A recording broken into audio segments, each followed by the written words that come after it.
nada mais, nada menos do que o prefeito da cidade de Capistrano, Júnior Saraiva. Júnior Saraiva está aqui com a gente no musical. Vamos estar recebendo Rafael Souza e o Liduíno Cardoso, né?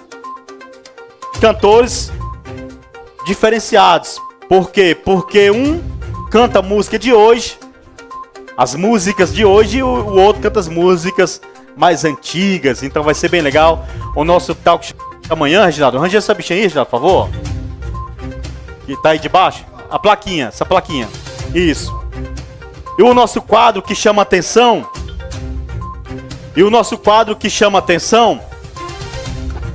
Que tá polemizando. Amanhã, Júnior, o prefeito de Capistrano, vai estar no nosso quadro. Curte ou não curte? Curte ou não curte? Será que o Júnior Saraiva, ele vai curtir uma foto de uma personalidade política da região de Capistrano, que a gente vai colocar na tela? Você acha que ele vai curtir ou não? Amanhã, às 19 horas, aqui no nosso talk show na